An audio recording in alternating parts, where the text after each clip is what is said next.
Greetings to all melanated people all around the world. It's really a joy. It's a blessing. It's a pleasure to be out here in nature and greeting you this bright sun shiny day. And as you can hear, the moving river and the sound of the river, I know as it lifts my vibration, it will lift your vibration too, especially those of you who resonate with this message and who are reaping the benefit of joy, peace, happiness, and abundance. Thus the reason why this morning I want to speak to you concerning the abundant life and how to come into the abundant life and how to live in your abundance.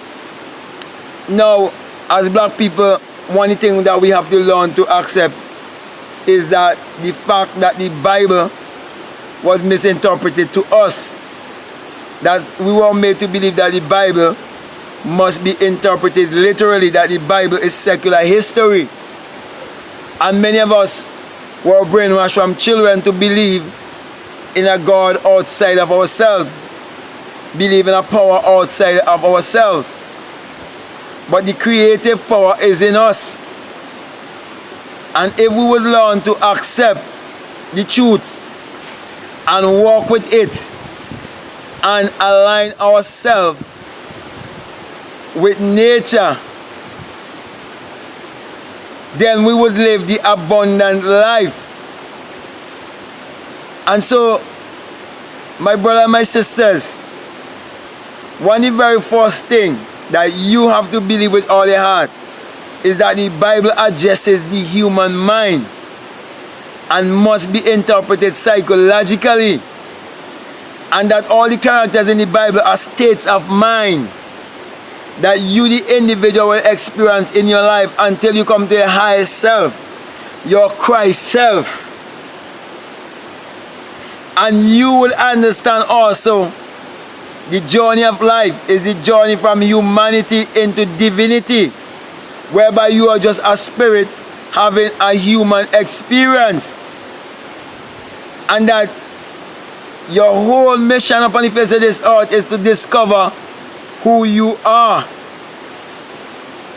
That's the reason why, my brother and my sister, I want to speak to you concerning the abundant life and concerning asking and giving. Because many people do not know how to ask, and many people don't know how to receive and how to come into the abundant life. Because you cannot come into the abundant life and have a negative thinking concerning money. You can't have negative thinking concerning material things. And one of the easiest way to have negative thinking concerning money is when you've been taught to go after money or after the getting before the being. Because when you find the being first, all these things will be added unto you, because you will discover the secret of creation. Thus the reason why you've been taught in Matthew 6:33 to seek first the kingdom of God and His righteousness, and all these things will be added unto you. And in Luke 17:21 it tells you that the kingdom of God is within you, and you must not let anyone tell you, though He's here, though He's there. For the kingdom of God is within you, that He is a personification of your own human imagination, which is the creator in man, the creative power that will help you to create your every desire. So basically what would have happened to us is that we were taught to go after the getting instead of the being.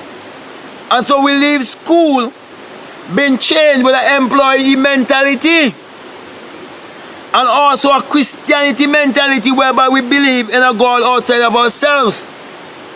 And we get so deep into idolatry that we don't want to let go our false identity. and false personality also. Because Christianity basically teaches you a life of hypocrisy, where you will even be dishonest to your own self, where nothing is happening for you, yet you will be saying you can do all things through Christ who strengthens you. Yet you will be paying tithes and offering, and it is so-called tithes and offering, and you've been promised to try me now in Malachi 3:10. See, if I will not open the windows, if everyone pour you out a blessing, there you will not have room enough to store. And nothing happening in your life. Your life is stagnated. You work in the same place for 30 years. And you want to do better. And nothing happening to you, and you're still lying to yourself. That's being a hypocrite. That's being double-tongued. That's the reason why many end up as talebearers, gossipers, busybodies in our people's business. And then they turn around and blame a devil because they believe in a power outside of themselves. So I'm going to use the scripture now, and I'm going to show you how to walk with the power that is within you, and how to interpret the Bible psychologically to come into your abundance and to live the abundant life.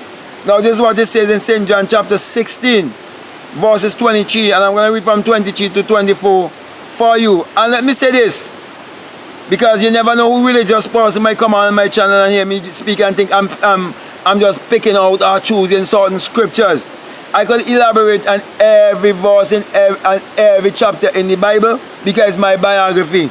I am the living book, interpreting the written book, and that's not ego. I have to speak the truth concerning my identity. I will never divorce myself from God.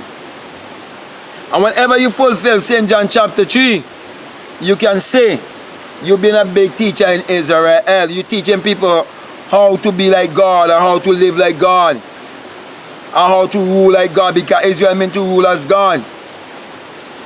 And you do not even know what it means to be born again. You never had the born again experience. You never had the birth from the skull. Or could you teach someone about the invisible and you never become invisible?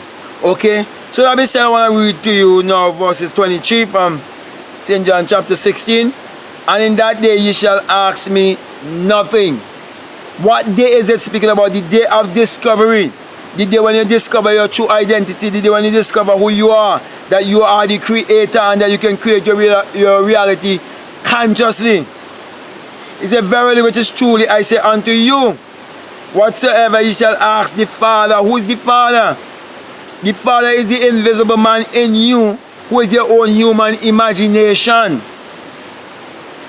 That it says, without him there is anything made that was made, and all things was made by him. Everything in this world was first imagined. It was first a thought.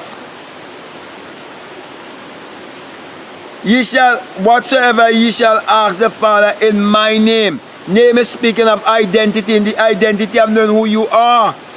Where the outside man acknowledges the inside man. It's not speaking about a man 2,000 years ago telling you about someone else. This is not three persons in one. This is you, your outer man, being connected with your inner man. That's why you have to understand what I'm saying to you. He will give it you. So he said, whatsoever ye shall ask the Father in my name, in the identity of knowing who you are. That's what he's speaking about. Because my name is I am that I am. That is the name of God from generation to generation, and it's a memorial. It's in Exodus chapter 3. Read it for yourself. You can never say I am and not referring to yourself. He said, whatsoever you shall ask the Father in my name, he will give it to you. What it is saying here, it's already a finished work. It's not someone have something hidden from you, and when you ask for it, you can get it. It is saying it's already there. Because everything that you behold outside of you, it is within you. Everything was first a thought. Everything was first imagined. That is why you can never be speaking and using the word expensive. Nothing is expensive. Whenever you say something is expensive, you're lifting the creation above the creator. You're belittling yourself. Okay? Hitherto have ye asked nothing in my name. He's saying you don't know yourself. So you don't know how to ask. You don't know how to come into your abundance. You don't know how to come into your true inheritance. You do not understand sonship, heirship, and inheritance. You do not know that God and man are one. You do not understand the union, the true marriage, the true union of God and man, of thoughts and energy.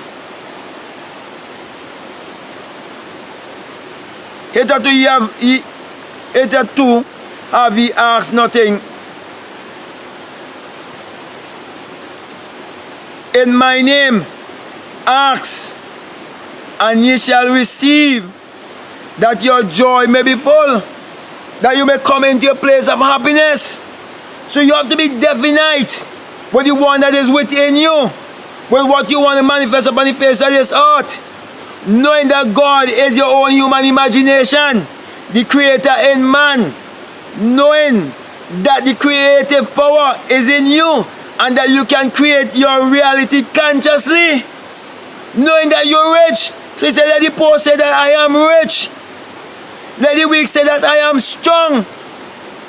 I am financially strong. So riches start from within. So you can't ask and hoping that it's going to happen. You have to ask knowing that it's a finished work. So you have to go to the end and see it already a finished work and wait on it. Because Habakkuk tells you, even if the vision tarry, you must wait. Though the hen is on the egg, you have to wait for the 21 days for the egg to hatch. But you are giving it heat all the time. Energy. The human that comes from the womb have to be in there for 9 months. So you have to wait for 9 months to see your son or your daughter. So patience, my brother, patience, my sister. Faith and patience works together. So ask that your joy may be full. But we have been taught so much to dislike our own self and not to believe in our own self. Black people I'm speaking to. That many people cannot believe God to be the higher self. So they will say to me, you crazy, you blaspheming, you're a madman, you crazy, you deceived by the devil. I ain't God. But yet they will tell you that they are a child of God. And the child of anything, or the young of anything, will always go into the mature thing. And you can't change the laws of the universe. So my brother and my sister, let us think big. To live the abundant life. And always remember the last sowing and reaping. That's the reason why I'm encouraging you to support all of my ebooks. Every one of them. Even if you have to do it for someone, that they too will come into this abundance. Share this message also with others, that they too will come into their abundance. Though all the other knowledge out there is good for us as black people, like from Kemet and all these other black conscious,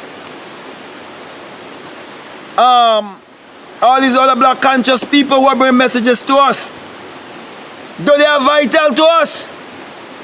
The Bible is what was used to enslave us. Therefore, we have to use the Bible to free us also. So that means, my brother and my sister, as usual, I want to always give you this sign. The sign of the enlightened one. The eye of the mystic. The rising of the S-U-N in a S-O-N. Whereby you will rise above politics, religion, higher education, and even money.